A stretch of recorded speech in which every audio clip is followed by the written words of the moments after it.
Oh, yeah, he's back. He is back from trendsjournal.com. Gerald Celente. He may be animated. He's coming up. It's Outside the Box. .com.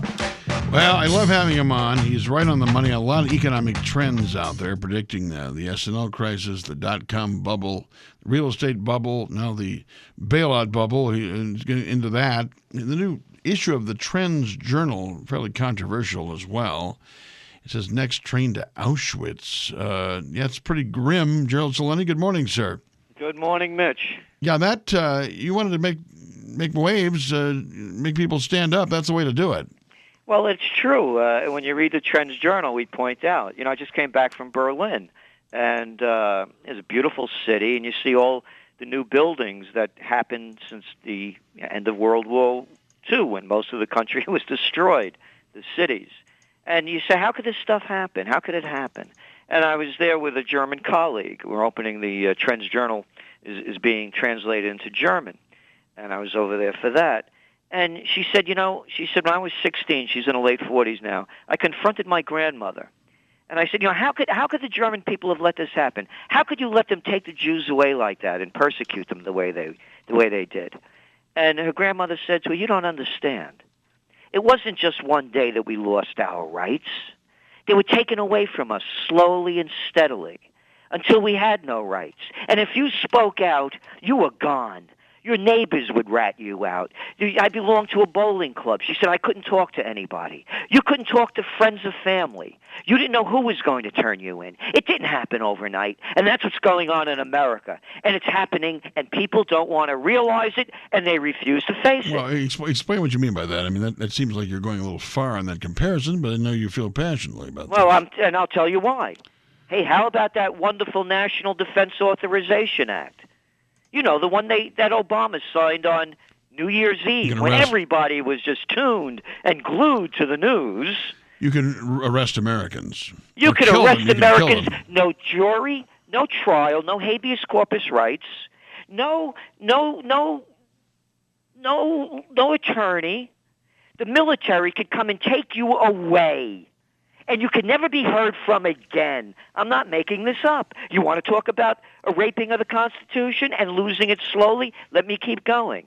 He also signed into law that day we repealed the Posse Comitatus Act of 1878, which prohibited the military from performing police duties.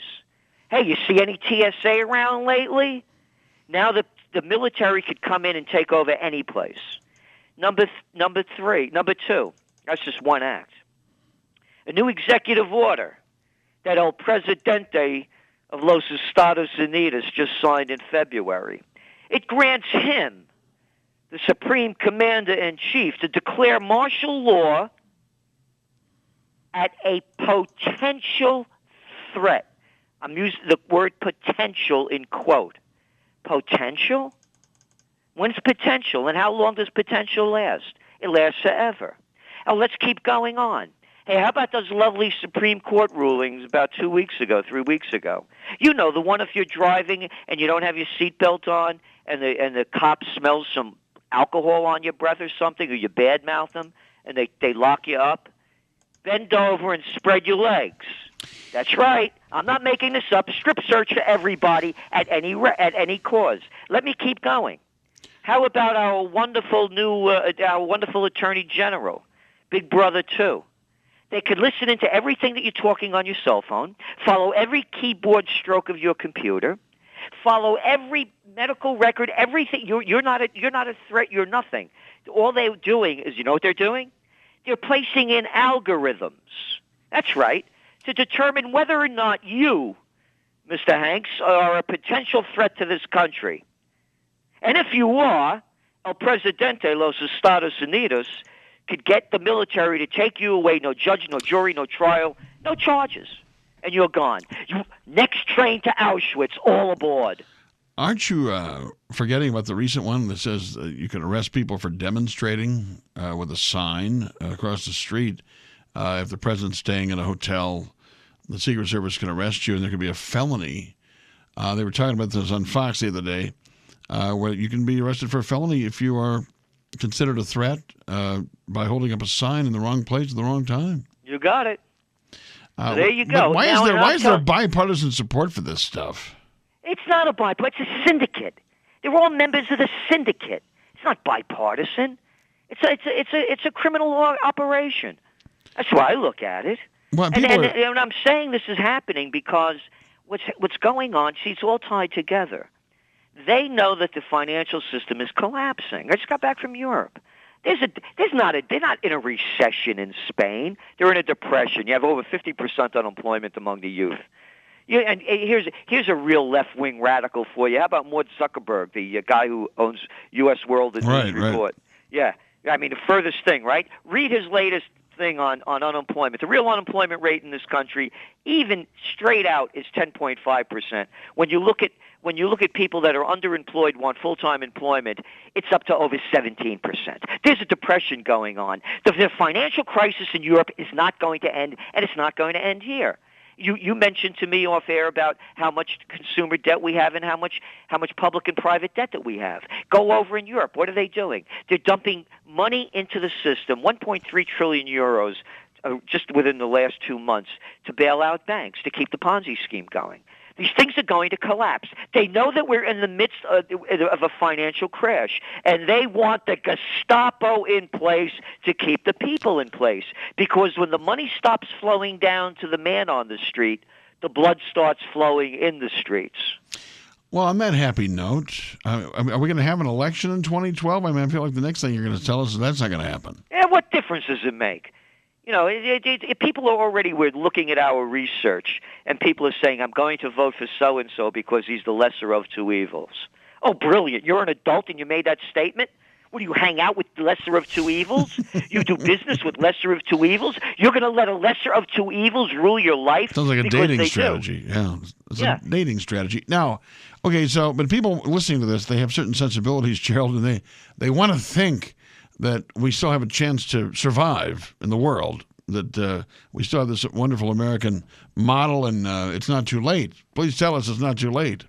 It's up to the individuals. I've been doing this for 32 years, and I can tell you that it's up to it's when enough people change. You know that Hindu saying, when the student's ready, the teacher appears. Anybody that's really studied it, anything, knows what I'm talking about. The right teacher makes all the difference. And when the people are ready, the leadership will appear. The people aren't ready, as I see it now. They're not, and it's about morality. And right now, when we have a system where you see the top bankers like MF Global, John Corzine, all of them, you haven't seen one head roll for the. Yeah, what's up with that, by the way? $600 million. That's what I'm trying to say. So the fish rots at the head down, and that's what's going on. And then people say, listen.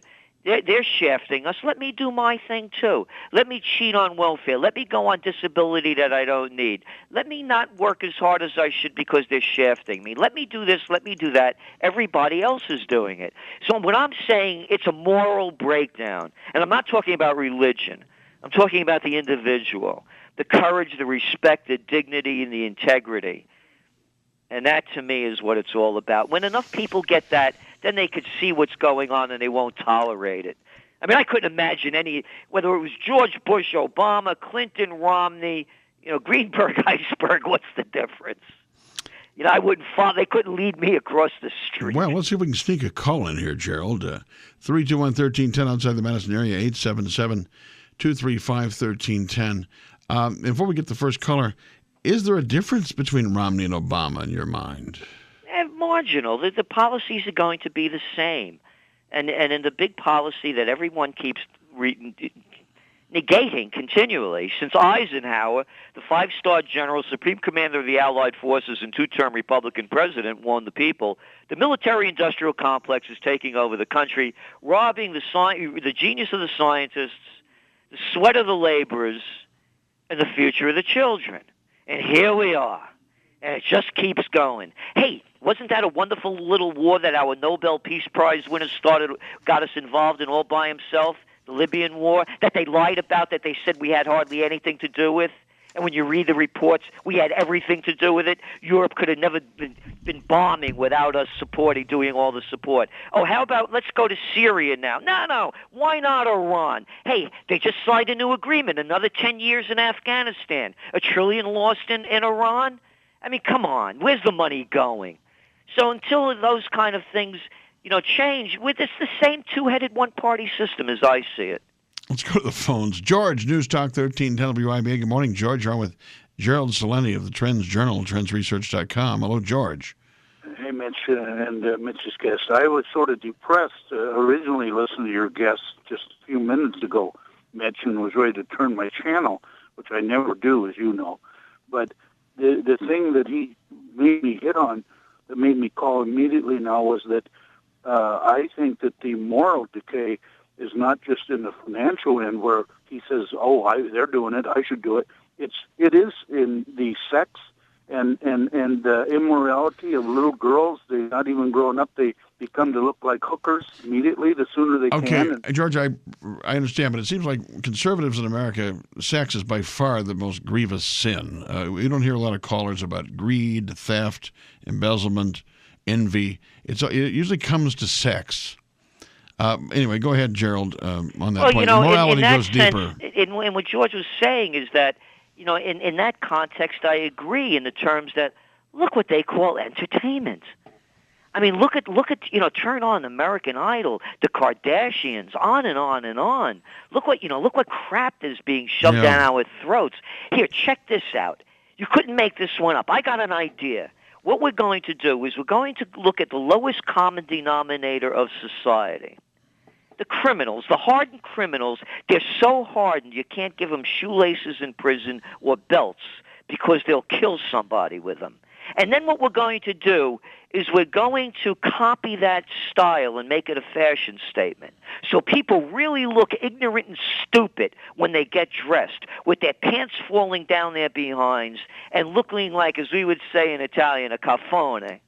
And then we're going to make music that's really, really just terrible and grating and has nothing really to do with music. And we'll call it rap, and we'll call it gangsta. So, yes, it's all tied together, and it's all tied together at the depravity of the bottom line. Anything we could do to make money. I just told you, I came back from Berlin. Wide sidewalks with cafes everywhere.